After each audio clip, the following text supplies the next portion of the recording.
Termites are primitive insects that have evolved over millions of years. They are related to the ever-present cockroach and are most directly related to wood-eating cockroaches. The most damaging termite to our homes is the subterranean termite. Subterranean termites live primarily in the ground, leaving the ground only in search of food. Termites are one of only a few types of animals that can digest the main chemical component of wood, cellulose. The termite's ability to digest wood is its most valuable contribution to the cycle of nature. Without termites, the world might very well be covered with a layer of dead or decaying wood. Most termites consume only grasses or decayed wood. Only a few species of termites consume sound, undecayed wood, the kind of wood we use to build our homes with. The fact these species of termites will search for food above ground as well as below is why they are such a problem for homeowners. What may be beneficial to the cycle of nature is in fact a potential nightmare for a homeowner. You probably don't think of termites as a threat to your home on the same scale as a hurricane, and it's hard to imagine termites causing damage as bad as fire. Yet year after year, termites damage more homes than hurricanes, tornadoes, and fires combined. Subterranean termites live collectively in large groups called colonies. Colonies, whose members can number in the thousands and even millions depending on the species of termite, live in underground nests. These nests are located in most of the temperate and tropical regions of the Earth. Just because you may not see termites doesn't mean they aren't there. Within each colony are several different types of termites. Each different type of termite in a colony has a different duty to perform. This specialization of duties within the colony is an important key to the success of termites and their ability to consume large amounts of wood. Let's look at the different types of colony members that live and work in the nest. Together with the king, the queen is responsible for growing the colony. The queen is the largest type of termite in the colony. In fact, by comparison to other termites, she is tremendous in size. The queen is a proverbial egg-laying machine. She can lay thousands of eggs a day from her enlarged abdomen. Queen termites can live a very long time, in some instances, as long as 20 years. The king termite serves one purpose: to mate with the queen. The king is much smaller than the queen, and he lives his entire life at her side. The soldier termite's only duty is to defend the colony against external threats. Their mouthparts are highly specialized defense mechanisms, useful only for defense. This specialization leaves soldier termites unable to care for themselves. Soldiers are totally reliant on the other colony members for their food and care.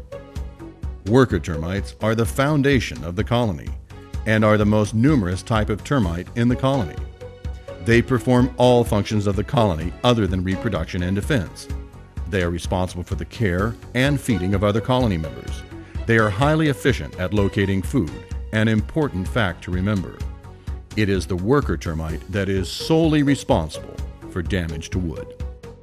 Nymphs are immature young termite colony members. Based on their exposure to different chemical hormones at different points in their life cycle, nymphs can mature into any of the other types of colony members. These hormonal signals are transmitted to the nymphs based on the needs of the colony for more or less of different types of colony members. The division of duty between different types of colony members makes a termite colony an efficient consumer of wood. This is certainly good for the environment, but bad for the unsuspecting homeowner. Termites are secretive insects that always work out of view. They make every effort to keep their presence undetected for several reasons. First, despite the presence of defensive soldier termites, termite colonies have little protection against disturbances, such as movement of a food source they are inhabiting. In most cases, the only protection that termites have against such disturbances is to abandon the disturbed area or food source. Termites are soft-bodied insects whose skin offers no real protection against the outside environment. To protect themselves, they must construct enclosed tunnels to move between their nest and distant points, such as a food source. Termite tunnels are constructed of glued together soil or whatever other loose matter is available. Mature termite colonies perform an annual event that is often the only clue to the existence of the colony: the release of still another type of colony member out into the general environment. These colony members are winged reproductive termites, often referred to as swarmers. These termites are called swarmers because they leave the colony in group flights that often consist of a mass of thousands of fluttering termites that look like a swarm. The purpose of the swarming process is very simple: to disperse reproductive termites to form more termite colonies nearby. Colonies time the release of swarmers carefully to coincide with periods of ideal atmospheric conditions, such as moderate heat, calm winds, and high relative humidity. This timing increases the likelihood that the swarmers will be successful in establishing their new colonies. Most types of termites swarm once or twice a year. Swarms occur at different times of the year depending on the species of subterranean termite. Some types of termites swarm in the spring, others in the fall. Regardless of when a swarm occurs, its function is always the same: to form new colonies. As seen here, swarms normally occur out of human view in an area such as a forest and are of no concern. Termites become a subject of concern only when they focus their attack on processed forms of cellulose, such as the wood in a building. During the construction of a house, many, but not all food sources in the ground are removed. However, termite colonies in the ground remain in place and hungry as ever. When a house is built in an area infested with termites, worker termites from the colony continue to search for food in the same area, which is now occupied by a new house. Worker termites are determined searchers. This is because their continued success at locating food is vital to the continued survival of the colony.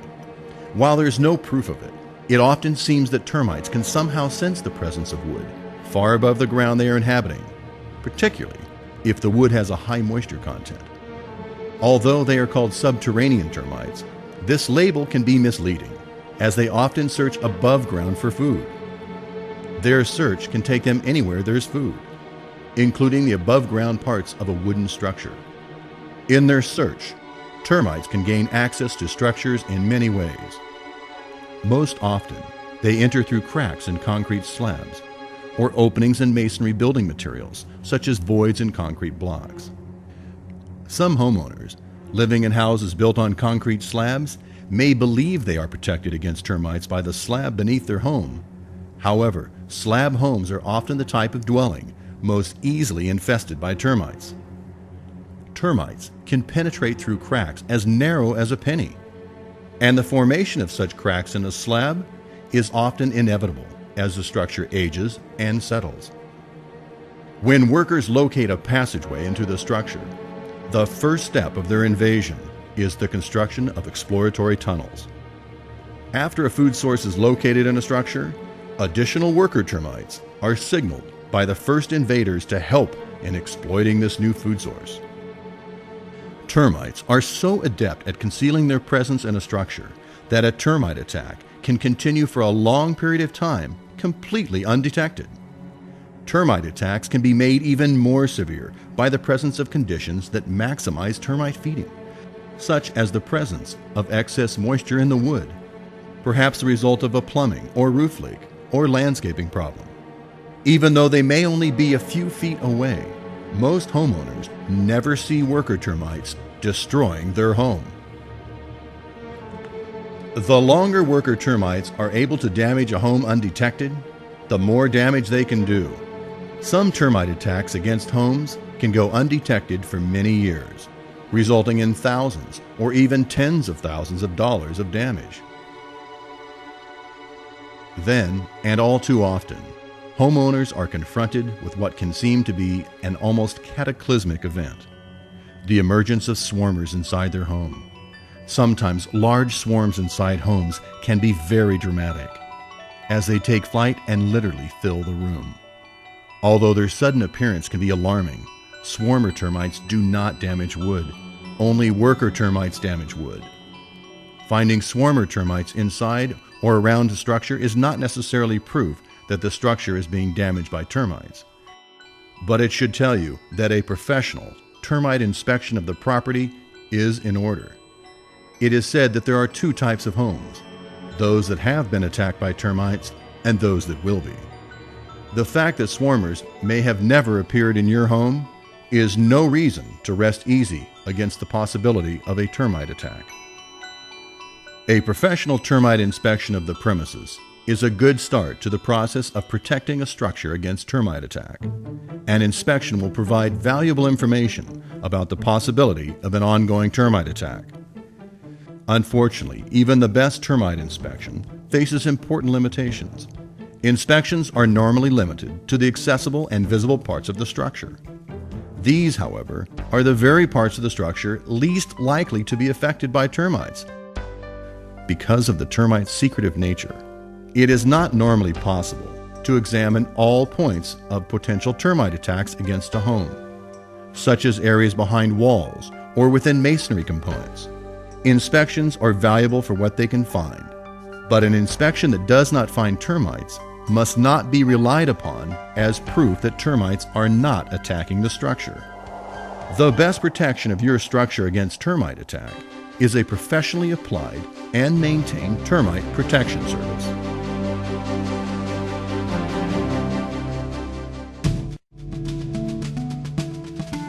Traditionally, homes such as yours have been protected against termite attack with the application of a chemical barrier or zone around and under the structure. The goal of this process is to place a toxicant between the structure and the ground beneath it. Depending on the type of product used, barrier treatments work by either repelling termites as they attempt to enter the structure or by killing termites at some point after they come in contact with the barrier. Barrier treatments can be an effective form of termite control. However, they have their limitations. Barriers are effective only as long as they are in place and are of a certain strength or potency. If a barrier is physically disturbed by events such as running water or soil movement, the continuity of the barrier can be interrupted, resulting in gaps through which termites can gain access to the structure. The effective life of a barrier treatment can be highly dependent upon the strength or concentration at which it is applied. If a barrier is applied at a low strength, or if a barrier degrades over time, termites can regain access to the structure. Barrier chemicals, now in use, do not last as long as previously available barrier chemicals. These chemicals have been banned. This makes it necessary to reapply barrier treatments more frequently in order to ensure the structure is always protected.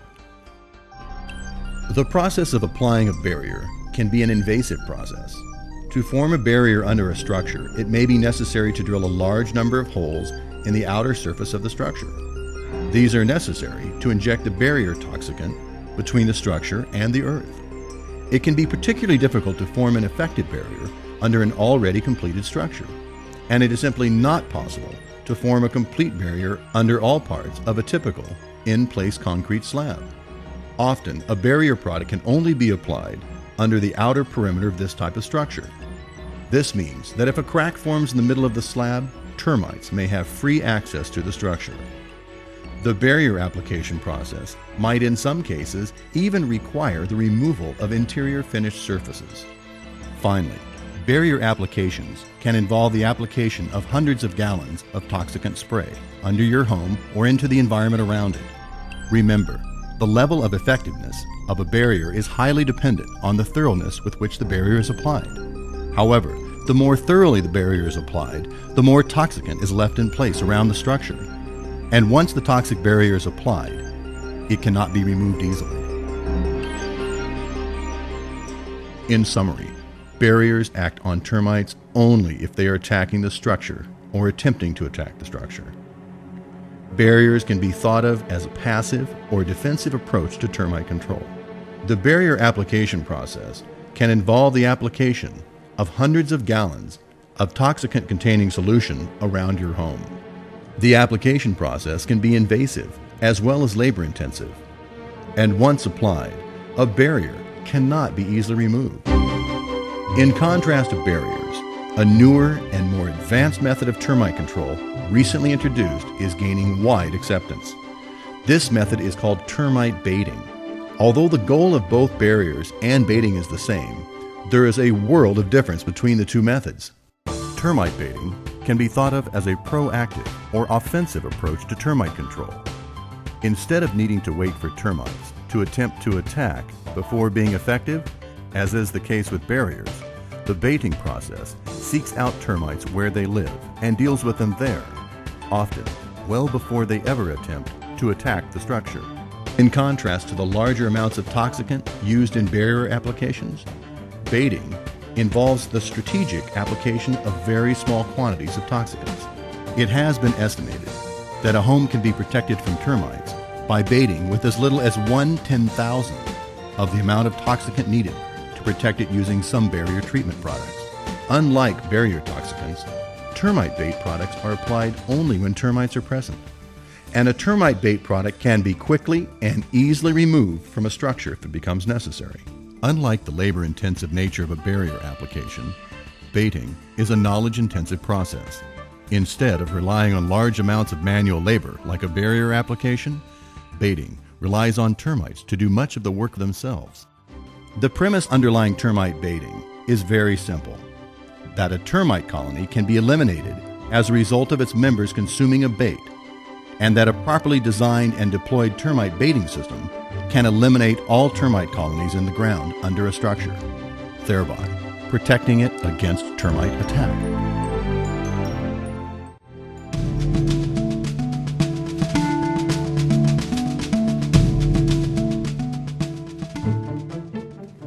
Your home is probably the biggest investment you'll ever make, and termites could be the single biggest threat to this investment. To protect your home against termites, you want the very best in termite protection. Homes such as yours have been traditionally protected by barrier treatments. However, now there is something newer and more advanced.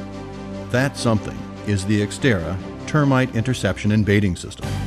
The name Xterra is derived from a combination of words: exterminating termites, and terra, which is Latin for earth, exterminating termites in the earth. Let's learn more about termite baiting with Xterra. Xterra is an exciting new termite control technology that protects structures against termites in a new way, by actually eliminating the termite colony. In order to accomplish this, Xterra has been carefully designed to deal with the habits and protective instincts of the termite colonies it seeks to eliminate.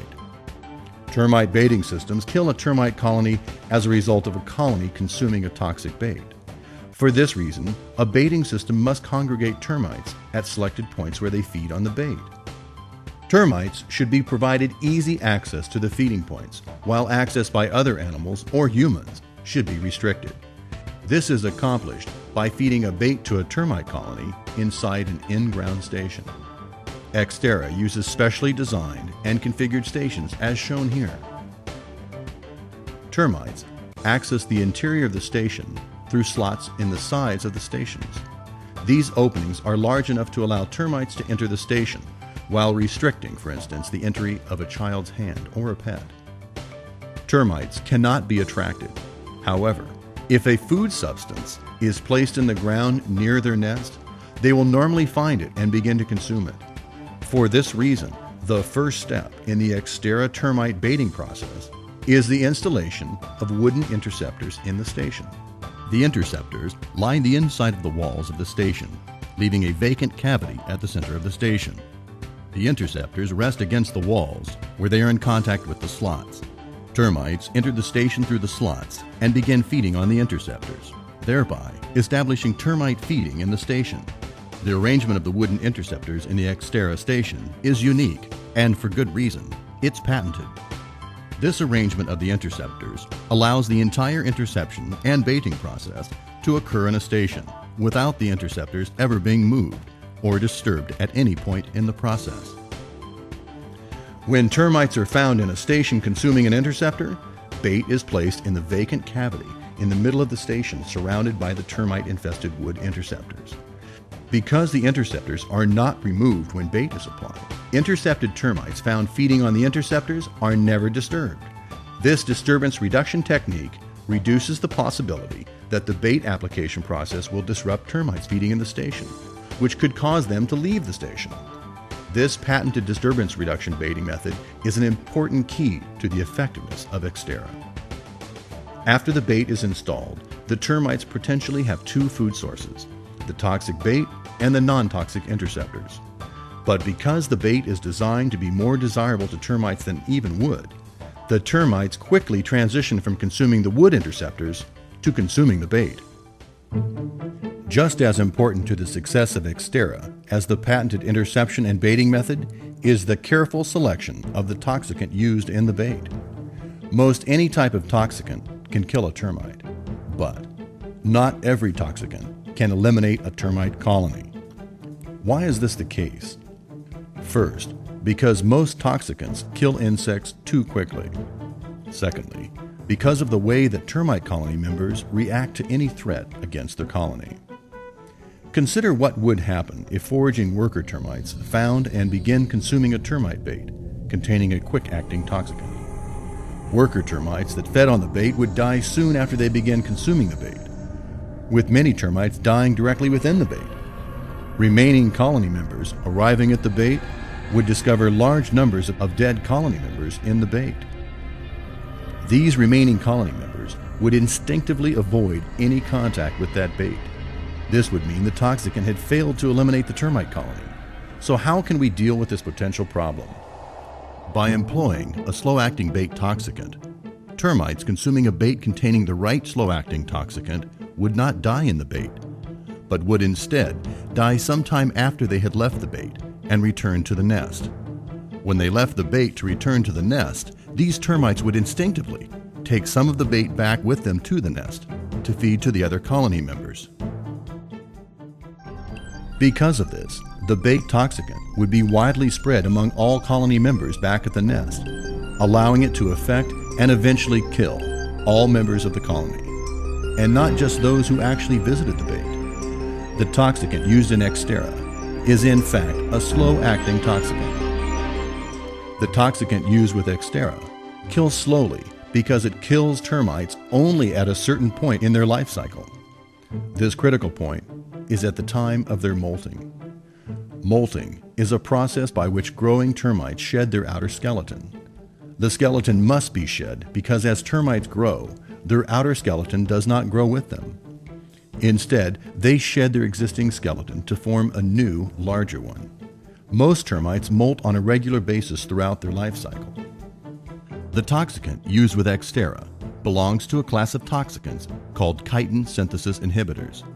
Chitin is an important component of the termite's outer skeleton, which is called an exoskeleton. The toxicant inhibits or stops the formation of chitin in the termite's new exoskeleton at the time of molting. Therefore, the termite dies because it cannot successfully complete the molting process. The name of the bait used with Xterra is Labyrinth. It is called Labyrinth because after it is infested with termites, it takes on the appearance of a labyrinth or maze. The toxicant used in Labyrinth is very powerful and is able to prevent normal termite molting at a very low level in a termite's diet. In fact, the toxicant in Labyrinth is so powerful that termites can no longer eat a few weeks after they begin to feed on it. This means that further damage to a structure by a colony begins to slow and is soon stopped after the colony begins to consume Labyrinth, even before all the members of the colony actually die. As powerful as it is in killing termites, the active ingredient is very low in toxicity to humans. This is because humans do not have exoskeletons and do not molt. In fact, the toxicant is less toxic than table salt. Now let's put all we have learned together and see Xterra in action. Here, we see a house under termite attack. Termites appear to be entering the structure at multiple points. The owner may or may not know that the structure is under attack from termites. This is a job for Xterra. The first step of using Xterra is station installation. To protect the entire structure, Xterra stations are placed in the ground at regular intervals, completely around the outside of the structure. Stations may be placed closer together in areas of identified termite activity, or in areas with a high likelihood of activity, such as areas of mulch and areas of moderate soil moisture. Here is a close-up of a point where the house is under termite attack. As we can see, the termites have firmly established a presence in the walls of the house. This infestation has been ongoing for some time. As noted before, special attention is given to placing stations in areas of identified termite activity. This can help speed the process of establishing termite activity in the stations. After a period of time, foraging worker termites find the stations and begin to consume the wooden interceptors. As long as they are not disturbed, termites will continue to infest the station. When termites are found in the station, bait is applied. The termites quickly transition from consuming the interceptors to consuming the bait because of their high preference for it.